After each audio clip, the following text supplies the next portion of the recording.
Este es el escenario de una historia que conocen casi todos los habitantes del planeta.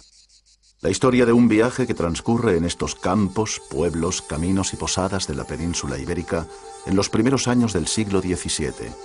Una historia que ha llegado hasta nuestros días y sigue vigente. Pero ¿qué es lo que hace que esta obra sea tan conocida desde el mismo momento en que fue publicada hasta hoy en día?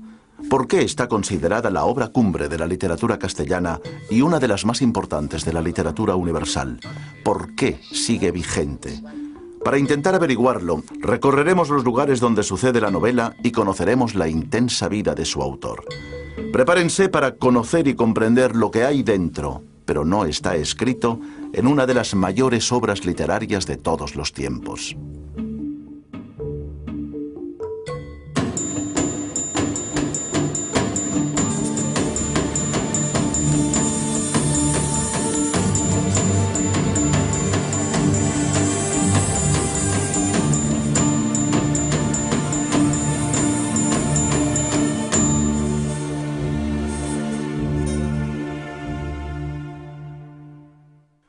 Hace 400 años se publicó una obra que ha influido de manera determinante en la producción literaria posterior.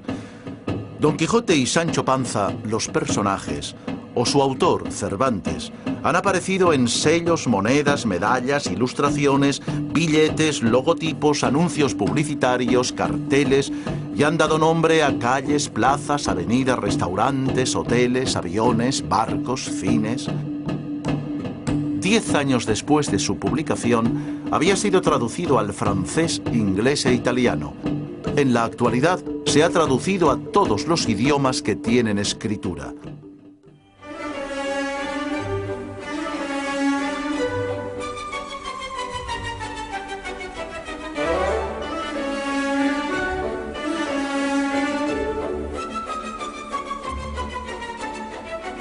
A lo largo de sus 4 siglos de vida, ha sido el libro más publicado después de la Biblia. Por supuesto, hoy en día casi todo el mundo tiene una opinión formada sobre la obra. ¿Es un arquitecto? Para unos es la encarnación del alma española. Un genio que se atrevió a nadar contracorriente. Era un hombre muy equivocado. Imaginaba las cosas diferentes de como son. Otros opinan que es la dicotomía que hay en cada uno de los ciudadanos occidentales. Un romántico, un soñador, un poquito ingenuo, y un poquito loco. No, era un soñador. No era un loco. Un hombre atípico. Pienso que era un ingenuo, ¿no? Para otros es la esencia misma del ser humano. Lo he empezado, pero me falta una parte. Es la historia de un hombre al que todo le salía mal. Fue un gran soñador. Es la esencia de España.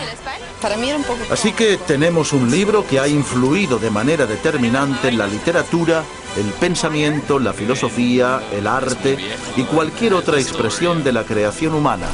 Un libro que todo el mundo conoce, pero que muchos no han leído. Bueno, al fin y al cabo, ¿cuánta gente ha leído la Ilíada, o la Divina Comedia, o incluso la Biblia? Comencemos por el principio. En el prólogo, su propio autor, Miguel de Cervantes, dice que el libro es una invectiva contra los libros de caballerías, con la mira puesta en derribar la máquina mal fundada de estos caballerescos libros. Pocas obras literarias expresan tan claramente el propósito con el que han sido escritas. No se hizo esperar el mago. Salió del castillo montado en su alado caballo y se precipitó desde los aires contra su enemigo. Su protagonista, Alonso Quijano, enloquece por culpa de leer demasiados libros de caballerías y decide hacerse caballero andante y llamarse Don Quijote. Pero, ¿qué son los libros de caballerías y por qué Cervantes quiso acabar con ellos? En la mano derecha un libro abierto, del que leyendo hacían hacer extrañas maravillas.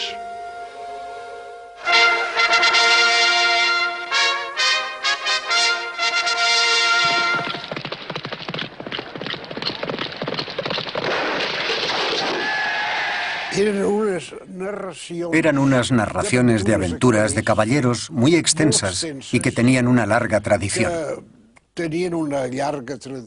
Era un poco huir de la vida normal, de aquello que pasaba constantemente y buscar una literatura de imaginación y sobre todo de movimiento y aventura.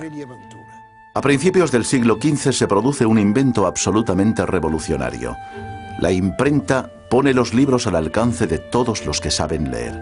100 años después de que Gutenberg popularizara su invento, los libros más publicados son los de caballerías. Las primeras historias de este tipo habían aparecido en Francia en el siglo XII, con la leyenda del rey Arturo y el Santo Grial como eje principal.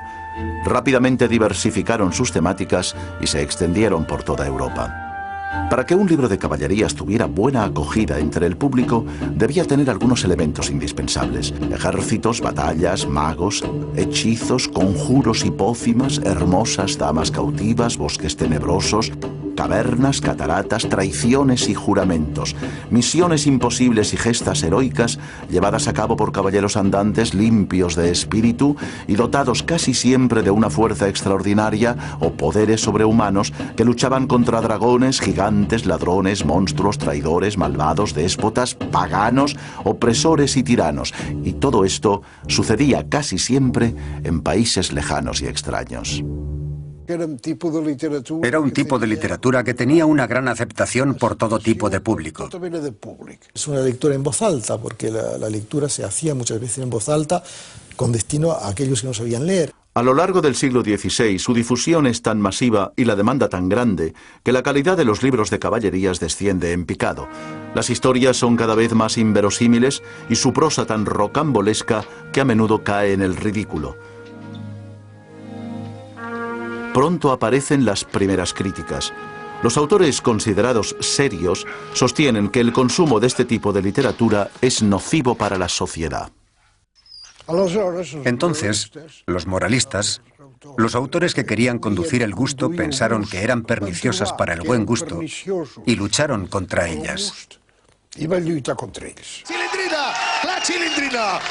Entonces se decía que este tipo de obras eran banales y absurdas, que deformaban el gusto de la gente, de manera que la acostumbraban a productos de baja calidad. También se denunciaba que contenían una cantidad de sexo intolerable, que confundían realidad y ficción y no transmitían ningún tipo de ejemplo, valor moral ni enseñanza.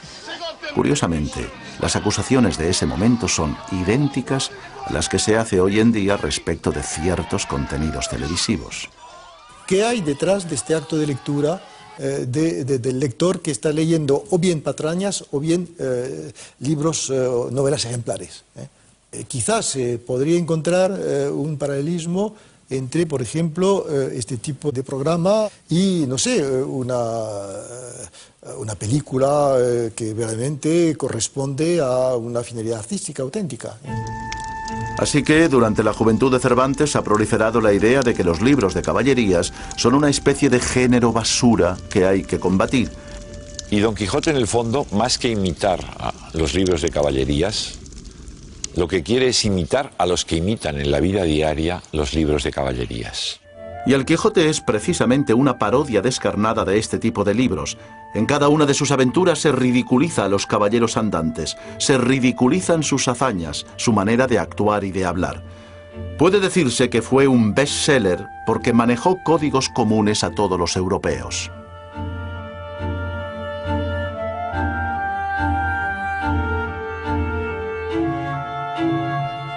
Bien, Cervantes decide escribir una historia con la clara intención de acabar con estos libros que, según él, no aprovechan a nadie y secan el seso del lector.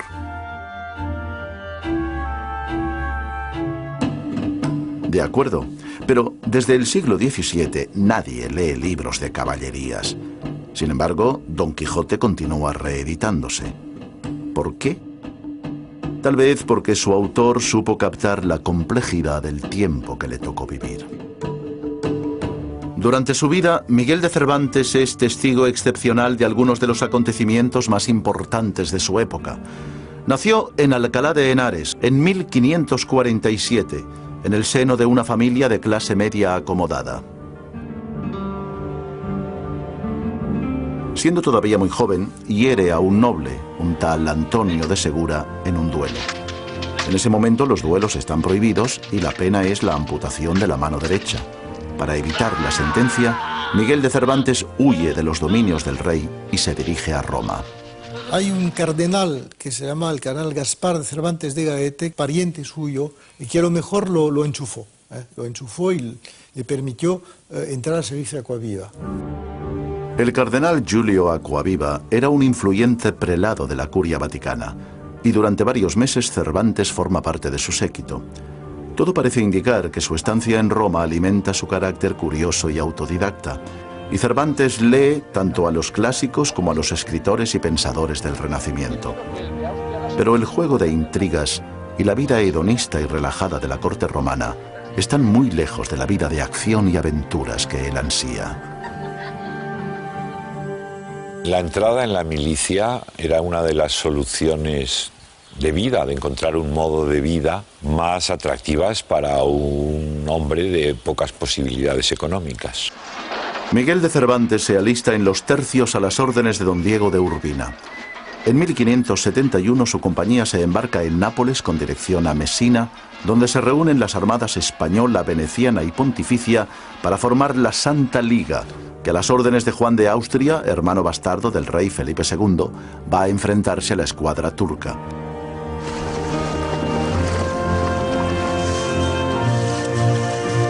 El 7 de octubre de 1571, frente al Golfo de Lepanto, cristianos y musulmanes se enfrentan por el dominio del Mediterráneo. Durante 4 horas, más de 60.000 hombres se enfrentan en una de las batallas navales más grandes de la historia.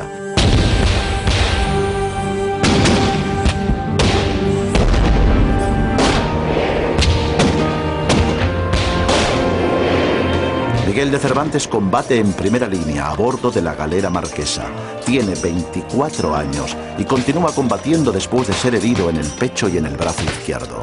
Es evidente que Lepanto fue un acontecimiento trascendental para él, Es decir, que lo recuerda constantemente y cuando se retrata a sí mismo en el programa de los ejemplares, dice, bueno, se retrata como un soldado de Lepanto y como el autor del Quijote. Y efectivamente se portó muy valientemente, los testimonios que conservamos lo confirman. Hacia media tarde se ha producido una clara victoria de la Santa Alianza. De las 300 naves turcas solamente consiguen escapar 50. El resto son apresadas o hundidas. Han muerto 8.000 cristianos y 25.000 musulmanes.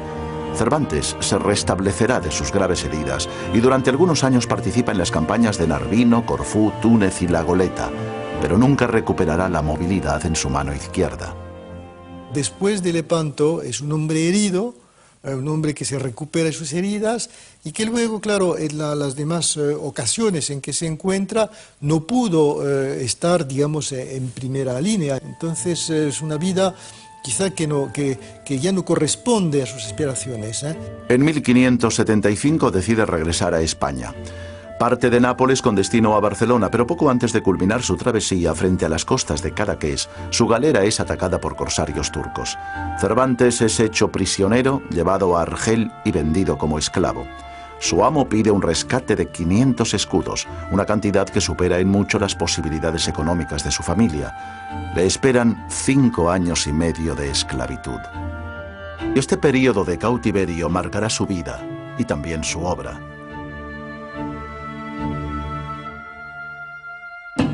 Pero hagamos un paréntesis y volvamos al libro y a la pregunta que tratamos de resolver. ¿Por qué Don Quijote sigue vigente? El Quijote es una historia protagonizada por un hidalgo. Pero, ¿qué es un hidalgo?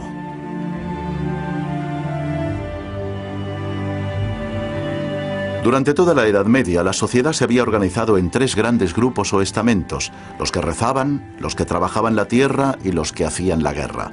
Pero en el siglo XV, con la toma de Granada por los reyes católicos, la península ibérica comienza un período de paz. Lo que pasa es que en España hay una importancia numérica de los hidalgos que es el resultado de la Reconquista. Entonces se multiplican estos hidalgos y viene un momento en que su función guerrera ya no se justifica como podía justificarse antes.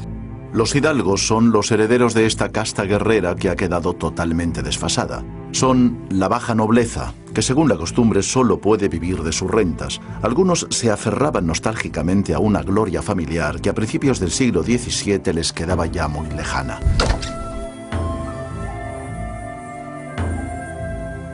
Alonso Quijano, el viejo hidalgo, es un exponente de este estamento social desubicado. Y así, cuando enloquece, rescata la vieja armadura de su bisabuelo, se transforma en Don Quijote de la Mancha y decide salir al camino con el firme propósito de cambiar un mundo que no le gusta y no quiere o no puede comprender.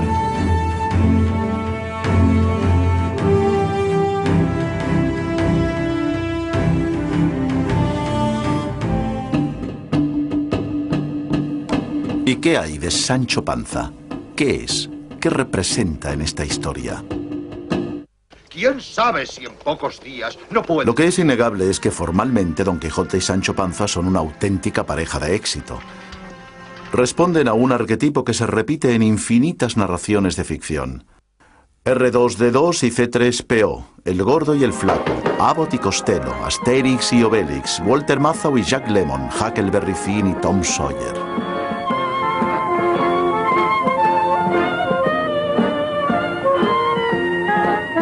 Si uno es rechoncho, el otro es espigado. Si uno es osado y audaz, el otro es conservador y algo miedoso.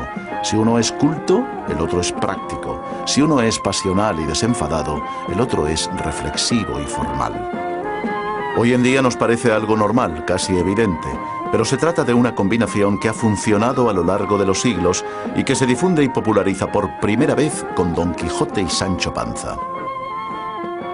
Der Weltfremde, der edle Ritter, der gegen Windmühlen kämpft, der sich dauernd Dinge erträumt und sie auch in der Realität sieht. Der Phantast, der Herr und der bodennahe Diener, nicht der weltkluge Diener als Paar.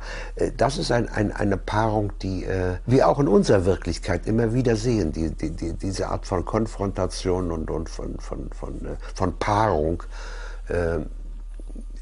die einen bleibenden Realitätsbezug hat bei wechselnden Zeiten. Da la visión ideal y la visión realista de los acontecimientos y del paisaje y el mundo de la Mancha, donde no pasa nada. Pero estas parejas son muy frecuentes en literatura. Conan Doyle lo recrea en sus personajes de Sherlock Holmes y el Dr. Watson, Dickens en Pickwick y Tolkien en los hobbits Frodo y Sam. Dos personajes que se complementan, que contrastan ofreciendo puntos de vista diferentes sobre cada episodio o aventura. Mr. Holmes? What? This morning, allow me to congratulate you on a brilliant bit of deduction. Dos personajes que discuten y conversan agilizando la narración, que se pelean y se reconcilian, que evolucionan, influenciándose mutuamente. Ya verás, Sancho, cuando venga a la luz la historia de los portentosos hechos que estamos a punto de protagonizar. ¿Y de comer qué? Un alimento espiritual. ¡Joder! Será la edad de oro, donde saldrán a la luz famosas hazañas dignas de tallarse en bronce. Ahí se trata de dos amigos. Ahí se han encontrado en lo mejor donde dos seres humanos pueden encontrar, ¿quién? En el respeto mutuo, en la comprensión mutua y en esa capacidad de decir, pues aquí tengo ahora un amigo. A mí, la relación que más me interesa y que más me conmueve es que es una relación de amistad. El Quijote y Sancho se hacen amigos y son amigos. ¿Y son amigos? Don Quijote se preocupa de Sancho como una persona se preocuparía por un hijo, ¿no? Y Sancho se preocupa de Don Quijote como un joven se preocuparía por su padre o su abuelo que ha perdido un poco la cabeza, ¿no? Nos hemos divertido tanto juntos. De acuerdo, no tiene uno chavo y con él se pasan hambre y fatigas. Pero es el único señor con el que me he topado en toda mi perra vida. Dicen que está loco. Pero loco o santo quizás sea lo mismo. En definitiva, se trata del sentido común y la pasión, la fe y la razón, el pragmatismo contra el ideal, la visión práctica contra los sueños. Son partes complementarias de una misma cosa, la condición humana. Es un tipo de división de lo humano que ha impregnado la filosofía, la literatura, la mitología. Es una de las razones por las que el Quijote llega tan fácilmente a públicos tan distintos y también a épocas tan diferentes, ¿no? Lo único que no es ridículo son las pasiones humanas elementales, las fundamentales.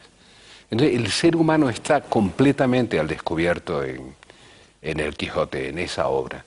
Y eso, llegar a los elementos esenciales del ser humano, no va a pasar de moda jamás. Bien, quizá la obra sea un clásico porque combina personajes opuestos y complementarios, pero también combina lo trágico y lo cómico de manera magistral.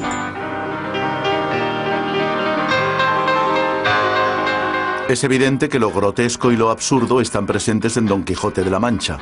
Pero para empezar, destacaremos algo verdaderamente novedoso, la comicidad visual, que entronca directamente con las películas cómicas de los primeros años del cine. La visualización virtual, digamos, de estos episodios que se teatralizan dentro de un ambiente de farsa.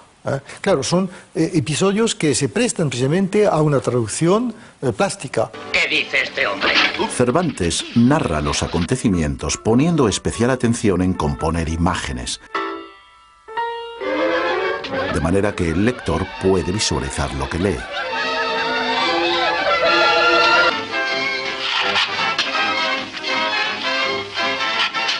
Muchas de las escenas y algunas de las más divertidas del Quijote a lo que recuerdan son a las viejas películas mudas de Chaplin o a los dibujos animados o a las farsas de títeres donde todo acaba en garrotazos pegándose los unos contra los otros.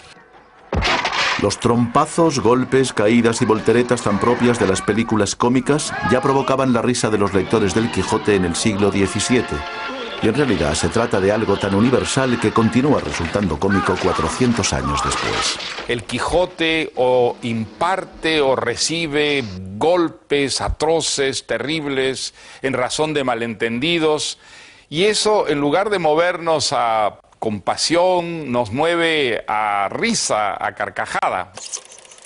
Muchos se atreven a decir que si Cervantes hubiese vivido en el siglo XX, probablemente hubiera sido director de cine. Es imposible saberlo. Quizá es una casualidad, pero estas imágenes de 1903 corresponden a la primera adaptación para el cine de un texto original, precisamente una película de 5 minutos sobre las aventuras de Don Quijote de la Mancha. En el famoso libro de Ludovico Ariosto, Orlando Furioso, que sin duda ha leído Alonso Quijano, el protagonista, preso de la ira, se retira a las montañas. Desnudo como un ermitaño, Orlando llora como un loco la pena de un amor no correspondido. Un episodio demasiado jugoso para que Cervantes no lo aprovechara y ridiculizara. Ya lo creo que puedo jurar que está loco. Pero además de la parodia y los gags visuales, también aparece el absurdo como forma cómica. Alza el yelmo. Por Dios que la vacía es buena y que vale un real de a 8. Con una evidente intención de ridiculizar a su personaje, Cervantes hace que recorra los caminos de España con una vacinilla de barbero en la cabeza. ¿De qué te ríes, Sancho? Hemos visto que la novela contiene altas dosis de humor, pero para muchos, El Quijote también es uno de los libros más tristes que se han escrito. Para comprender la parte trágica de la obra, haremos un pequeño paréntesis y volveremos con el autor al que hemos abandonado en una oscura celda del norte de África. Todavía está preso en Argel y ya lleva 5 años y medio en cautividad. Ha intentado fugarse sin éxito en 4 ocasiones cuando su familia consigue reunir el dinero suficiente para pagar su rescate. A su regreso a España en 1580 ha cumplido 33 años, no tiene dinero y ya no es un hombre joven. En 1585 publica su primera novela, La Galatea, una narración del género pastoril muy típica de la época que tiene un éxito relativo y no le permite solucionar sus problemas económicos. Ha estado mal sacado este trasunto de la vida de Argel. Entonces prueba fortuna con el teatro, el verdadero espectáculo de su tiempo, pero sus estrenos también pasan desapercibidos. Después, ¿qué quiere? Pues sobresalir en las letras. Es decir, yo creo que hay una ambición en Cervantes de cualquiera de las dos maneras, como combatiente, como militar o como escritor, y que esto se nota. El teatro de Cervantes, que es excelente, sin embargo, se ve reemplazado pronto, habiendo tenido un discreto éxito, por las comedias de Lope de Vega, más animadas, más imaginativas en ciertos aspectos, más irreales, más cercanas, en cierto modo, a la comedia musical que al teatro. Algo más tarde lo encontramos en Sevilla, donde trabaja como comisario real de abastos para las galeras reales, es decir, recaudador para la armada invencible que debía conquistar Inglaterra en 1588. Esto obliga al escritor a recorrer gran parte de España, con la desagradable misión de requisar cereales y aceite. Probablemente es lo peor que le puede ocurrir a alguien que se considera un aventurero. Pero estos viajes también le proporcionan una serie de experiencias inestimables. Los caminos, los paisajes, las ventas en las que se hospeda y el curioso elenco de viajeros que circulaban por España en el siglo XVI son una fuente inagotable de ideas y situaciones que años más tarde quedarán fielmente reflejados en su obra.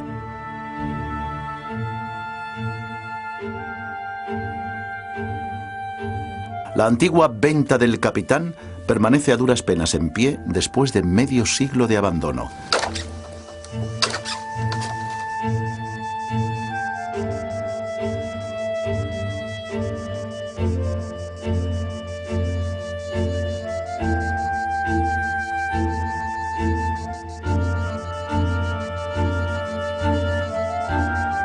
Todo parece indicar que Cervantes se hospedó en ella bastantes veces y en ella situó algunos de los episodios memorables de las andanzas de Don Quijote.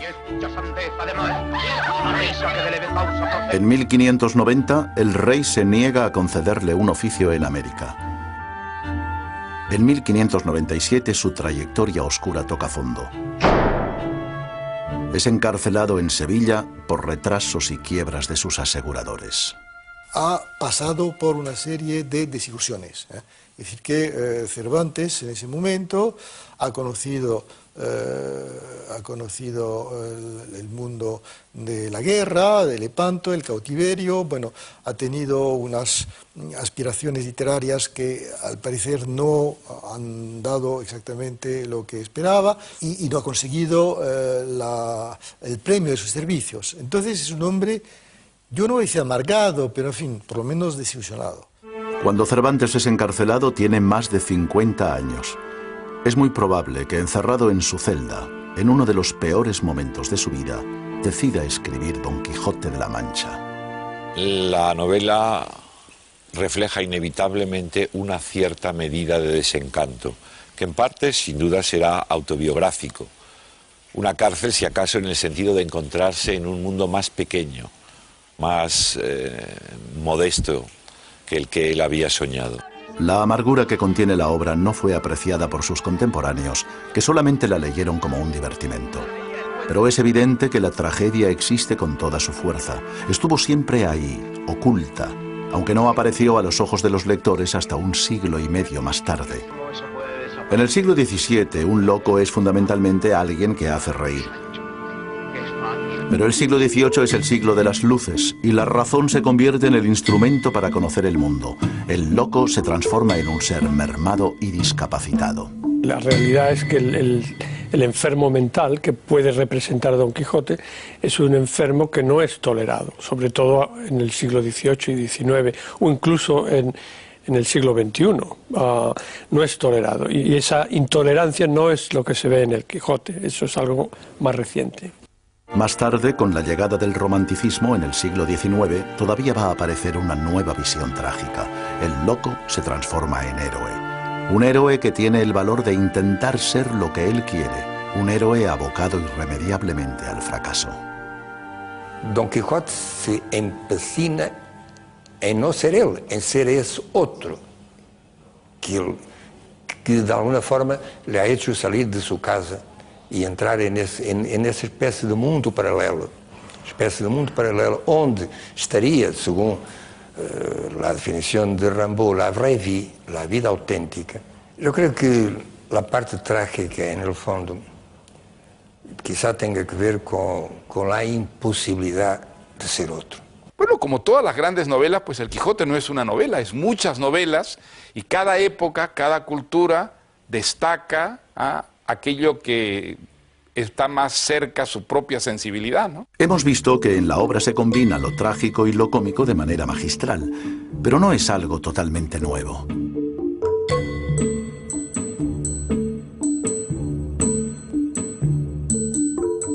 Entonces, ¿qué hay en el ingenioso hidalgo Don Quijote de la Mancha que sea verdaderamente novedoso? Mejor que vayas tú solo al Toboso. Sí. Y una vez allí le anunciarás mi visita. Toda la crítica literaria coincide en señalar al Quijote como un libro con el que nace un nuevo género. Se puede clasificar la Don Quijote como la primera novela moderna, pero no seguramente el primer narrador moderno. Yo no creo que Cervantes haya inventado eso. No hay más que leer el primer capítulo de Don Quijote para ver que hay ahí mucho de un señor que se sentó, que tiene un auditorio pequeño o grande y que le va a contar una historia. En un lugar de la Mancha, etcétera, etcétera, etcétera. Este es el narrador oral. Don Quijote empezó a ser escrito como un relato corto, pero Cervantes pronto se da cuenta de lo bien que funcionan sus dos personajes y decide alargar añadiendo casi 50 capítulos más. Yo creo que Cervantes improvisa mucho a largo. Yo creo que hay momentos en que Cervantes se habrá encontrado con y eso seguramente porque ocurre a todos, se ha encontrado con un problema y ahora cómo es que yo voy a resolver esto. Y lo resuelve no fríamente, pero resuelve por la intuición, por el instinto casi. Sencillamente lo introduce y espera que la cosa funcione. Y lo maravilloso es que funciona. Yo creo que la novedad es total. Cervantes está primero dándonos una mesa de trucos, es decir, una posibilidad enorme de observar cómo se está haciendo una novela. Mientras estás leyendo a Cervantes, sobre todo si eres escritor, te das cuenta de que estás viendo la misma materia con la que trabaja. Cervantes ha conseguido contar una historia y formar parte de ella al mismo tiempo. Un juego narrativo en el que la realidad y ficción se confunden hasta tal punto que la mayoría de personajes que aparecen en la segunda parte han leído la primera. Y me dijo que ya anda en libros la historia de vuestra merced con el nombre del ingenioso hidalgo Don Quijote de la Mancha. Y dice que me mientan a mí con el mismo nombre de Sancho Panza y a la señora Dulcinea del Toboso. Yo te aseguro, Sancho, que debe ser algún sabio encantador el autor de nuestra historia. Hasta ahora hemos visto que la obra es una parodia de los libros de caballerías, con unos personajes que responden a un arquetipo que funciona y que mezcla magistralmente tragedia, comedia, realidad y ficción.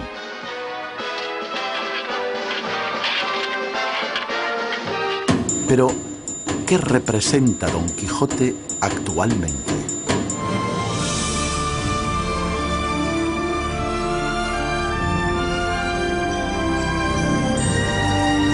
Para muchos representa la ingenuidad, porque pretende restaurar la Edad de Oro, un tiempo ideal del pasado, el lugar ordenado donde todos los hombres son nobles y limpios de espíritu, donde el bien siempre vence al mal. Don Quijote busca Camelot, el castillo del rey Arturo, quiere ser uno de sus caballeros para defender a los débiles y derrotar a los malvados.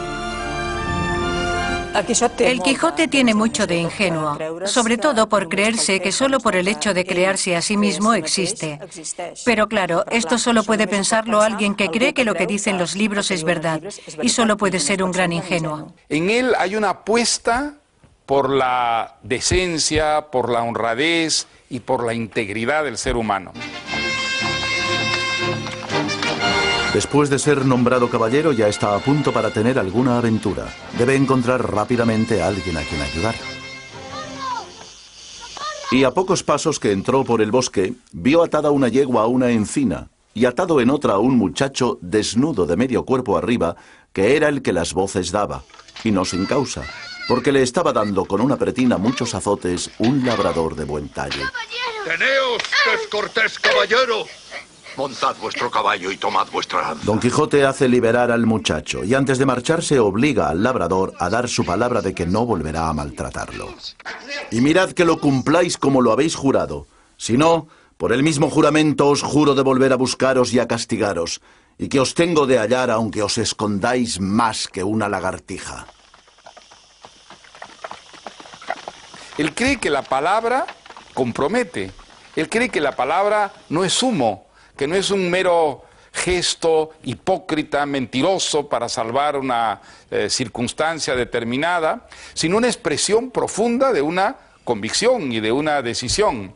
Eso es lo que nos conmueve en el Quijote. Él es una persona capaz de encarnar, digamos, una visión tan decente, tan generosa de lo humano, que nos hace sentir sucios. Don Quijote cree en un mundo estable, donde las cosas son como son y para siempre. Y el problema con que se encuentra es que el mundo cambia, que los personajes no son como debieran ser, sino como la realidad los ha hecho. En el mundo de los caballeros, la palabra dada es una garantía de cumplimiento, pero la realidad es muy diferente y La Mancha no es Camelot.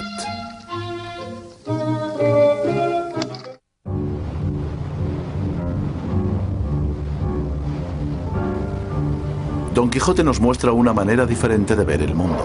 Para algunos puede ser una forma de locura, pero para otros es lucidez. La aparente demencia de Don Quijote le permite ver cosas que otros todavía no ven. Hay algunas de las pulsiones de solidaridad pura o de denuncia pura que viven dentro de algunos comportamientos de jóvenes, sobre todo ligados a ONGs con un objetivo concreto, que sí tienen esa dimensión quijotesca en el sentido mejor del término, ¿no?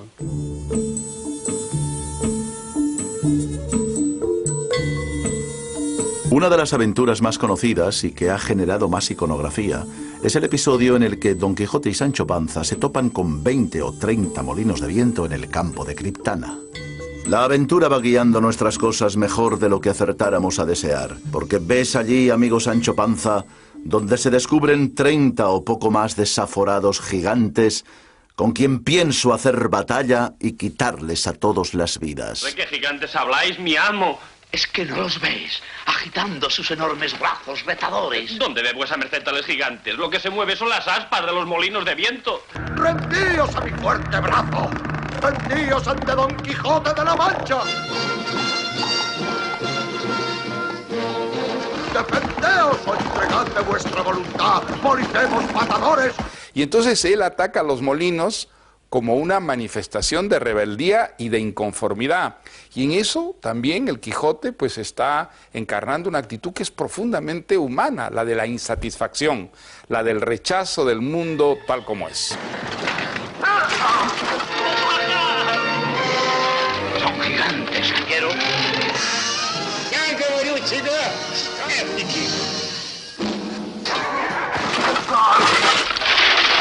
Válame Dios, dijo Sancho. ¿No le dije yo a vuestra merced que mirase bien lo que hacía? Que no eran sino molinos de viento, y no lo podía ignorar sino quien llevase otros tales en la cabeza. Sí, es un loco lúcido, es un loco inteligente, un loco que tiene una capacidad para pensar, para expresarse, y unas conductas que son consistentes con su pensamiento. La lucidez que lo coloca a uno más allá de la vida cotidiana, ¿no? Que es una forma de locura, ¿no? La capacidad de anticipación, de ver las cosas que uno no ve, poner el foco en otra parte, ¿no? En el fondo es un anhelo que nosotros tenemos, cansados por la rutina, por ver todas las cosas iguales todos los días, todo y todo. Nos gustaría otra mirada, otra capacidad de mirar las cosas, y eso la tiene. ¡Ese monstruo ha raptado a una princesa! ¡Pero yo la liberaré, Sancho! ¡Espere, señor! ¡No deje que el diablo le engañe! ¡Y solo una vez! ¡Detente, bellaco! ¡Alto ahí! Señora, yo os liberaré de ese maligno aparato. Según esta interpretación, los molinos son máquinas, una metáfora de la modernidad. Don Quijote se enfrenta a ellos porque descubre el monstruo que esconden, porque intuye que su verdadero enemigo es el presente. Él quiere regresar al pasado, y esas máquinas son el futuro. Son enemigos a los que hay que destruir a toda costa. Orson Welles recoge esta interpretación en su personal adaptación de la novela. ¡A cuidarse, chiflado! Era el enfrentamiento del hombre contra esta maquinaria, que puede tomarse perfectamente por un gigante, ¿no? Cuando nosotros en una carretera vemos las basuras de la civilización industrial, con aquellas cimenteras, pensamos también muchas veces, creo, que se trata de gigantes. Es decir, el hombre es sobrepasado por la máquina.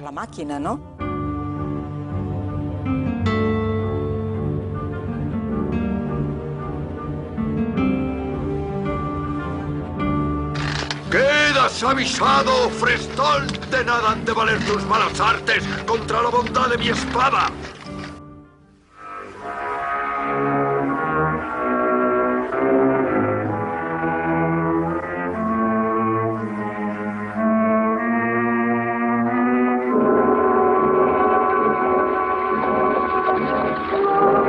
Don Quijote ha creado un mundo hecho a su medida en el que las normas de la caballería son la ley.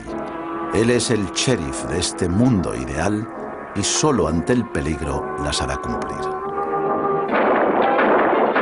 Lo que sí está claro es que el caballero, el andante, es un poco como el héroe de los westerns americanos, que toma la justicia por su mano y que en cada momento hace aquello que cree que ha de hacer, y es el Quijote. En psicología hay un término que es el superego, ¿no? El superego es la parte nuestra que tiene los ideales, que tiene lo que deberíamos hacer, ¿no?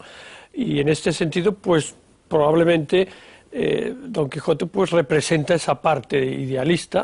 Otro de los episodios sobre los que se han hecho numerosas interpretaciones es la aventura en la que Don Quijote y Sancho se topan con una cuerda de presos. ¿Cómo gente forzada?, preguntó Don Quijote. ¿Es posible que el rey haga fuerza a ninguna gente? No digo eso, respondió Sancho, sino que es gente que por sus delitos va condenada a servir al rey en las galeras de por fuerza. Esto encaja perfectamente en la ejecución de mi oficio. Liberar a los cautivos y socorrer a los miserables. Don Quijote interroga a todos los presos, pero como no ve suficientes motivos para que estén encadenados, comienza una discusión con el capitán que los custodia. Váyase vuestra merced, señor, norabuena su camino adelante, y endrécese ese bacín que trae en la cabeza, y no ande buscando tres pies al gato. Vos sois el gato, el rato y el bellaco, respondió Don Quijote, y diciendo y haciendo, arremetió con él tan presto que sin que tuviese lugar de ponerse en defensa, dio con él en el suelo malherido de una lanzada. ¡Venga!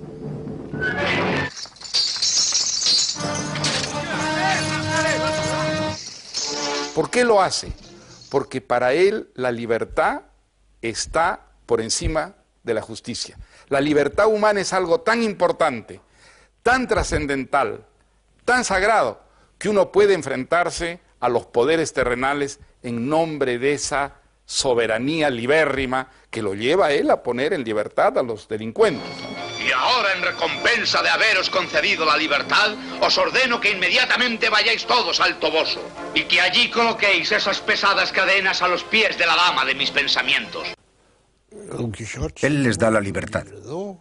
Por tanto, Don Quijote es el símbolo del libertador, de la lucha contra la opresión, contra el encadenamiento.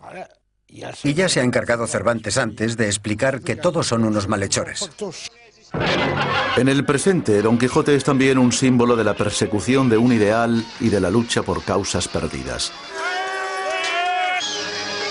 Para los lectores de nuestro tiempo, es un personaje utópico que cree en una justicia universal y que por tanto está condenado al fracaso.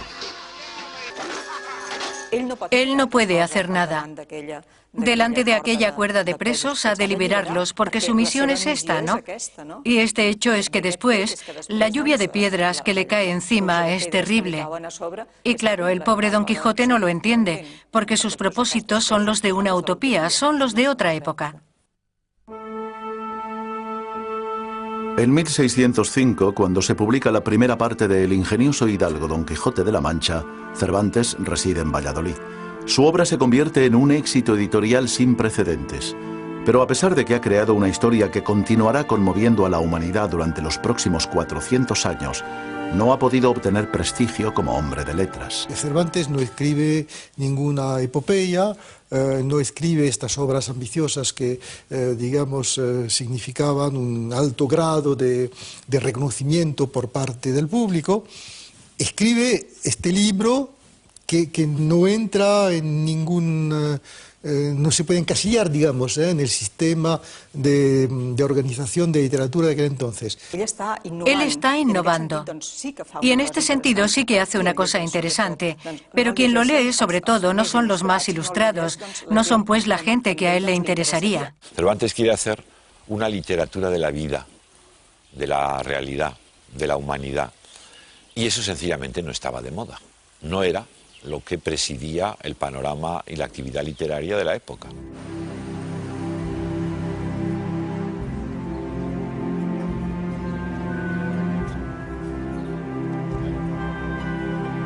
Cervantes ha envejecido y sigue sin resolver sus problemas económicos cuando a finales de la primavera de 1610 el conde de Lemos está en Barcelona haciendo los preparativos para tomar posesión de su cargo como virrey de Nápoles. El conde ha encargado a dos poetas, los hermanos Argensola, la formación de una especie de corte literaria a sueldo que deberá acompañarlo a su nuevo destino. Todo parece indicar que en el verano de aquel mismo año, Cervantes se trasladó a Barcelona con la intención de entrevistarse con el conde de Lemos y partir con él hacia Nápoles. Frente al antiguo puerto de Barcelona, en primera línea de mar, todavía se conserva un edificio en el que, según la tradición, se hospedó Cervantes.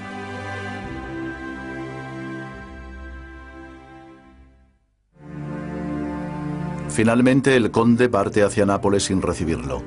Desde la ventana de su habitación puede ver cómo las naves de Lemos se alejan en el horizonte. Ha perdido la última oportunidad de resolver sus problemas económicos y de obtener el reconocimiento literario que merece. Pero las malas noticias todavía no han terminado. En 1614, un tal Avellaneda escribe y publica una continuación de las aventuras de Don Quijote. Cervantes se ve obligado a responder a esta ofensa escribiendo la verdadera segunda parte de su obra, una segunda parte definitiva. Don Quijote debe morir. Eso lo vive, evidentemente, como una agresión, una agresión. Y, claro, la segunda parte del Quijote es un desquite frente a Avellaneda. Don Quijote y Sancho Panza acaban sus andanzas en la playa de Barcelona. Como en numerosas narraciones de todos los tiempos, el héroe se enfrenta al duelo final. Su antiguo amigo y vecino, el bachiller Sansón Carrasco, disfrazado como caballero de la Blanca Luna, lo reta al amanecer. El derrotado deberá renunciar a su dama y abandonar el ejercicio de la caballería. La escena que más me impresiona de todo el Quijote es precisamente aquella en la que es vencido, aquí, en nuestra playa, y dice: Dulcinea es la más hermosa del mundo y yo el más desgraciado, y por tanto mátame, pero yo no puedo renunciar a decir esto. Dulcinea del Toboso es la más hermosa mujer del mundo y yo el más desdichado caballero de la tierra. Aprieta, caballero, la lanza y quítame la vida, pues me has quitado la honra. Me parece la escena más mágica. Porque es alguien que está pidiendo la muerte, pero no renuncia a su ideal, a su principio. En 400 años el espacio urbano de Barcelona ha cambiado considerablemente. Pero a principios del siglo XVII la playa estaba en el lugar en el que hoy se alza una escultura pop de Liechtenstein. Precisamente frente a esta escultura encontramos la casa en la que se hospedó el autor. Desde el balcón de aquella casa se ve a la derecha Montjuïc y a mano izquierda se ve el lugar donde tuvo lugar la rendición de Don Quijote a manos del caballero de la Blanca Luna.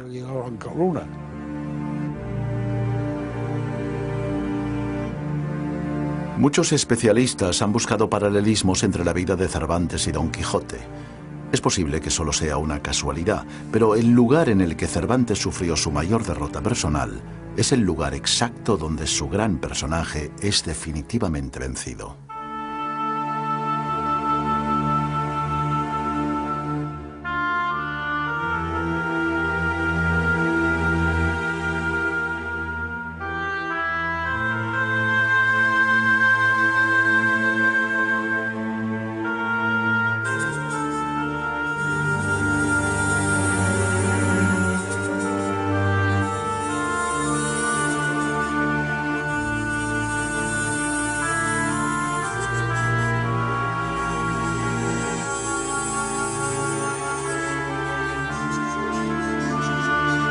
Don Quijote, cumpliendo su palabra de caballero andante, abandona las armas y regresa a su aldea.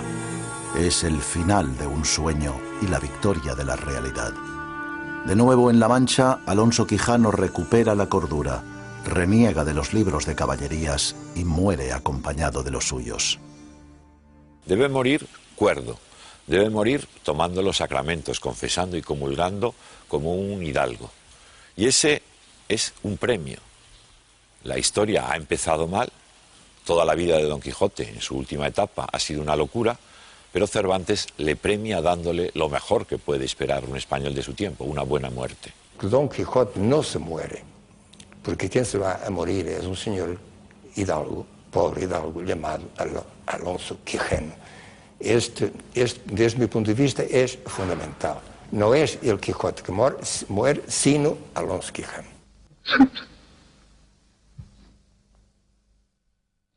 Hay una visión tan generosa, tan noble, tan decente, ¿eh?, de lo que es el ser humano, y sobre todo el ser humano a través de la palabra, a través de aquello que dice, que justamente por eso hemos convertido al Quijote en una especie de modelo, ¿eh?, de idealismo, de generosidad, de la mejor cara que tiene el ser humano. Entonces el Quijote es el otro que no podemos ser, y por eso le queremos tanto. Todos vivimos contándonos historias, imaginando lo que ha de ser nuestra vida. Don Quijote vive eso en unos extremos increíbles, pero por eso mismo nos enseña que nuestra propia vida, la condición humana, consiste en contarse, en contarnos historias. Cuando encuentro una persona que me dice que no ha leído el Quijote, yo le digo, le felicito. Todavía le queda en esta vida el placer de leer el Quijote.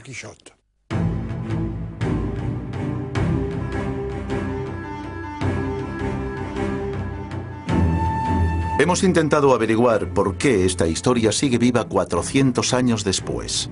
Ninguna de las respuestas es definitiva, pero lo cierto es que este libro sigue cautivando a quien lo lee. Tal vez sea porque Don Quijote y Sancho Panza cabalgan juntos para siempre en lo más profundo del alma humana.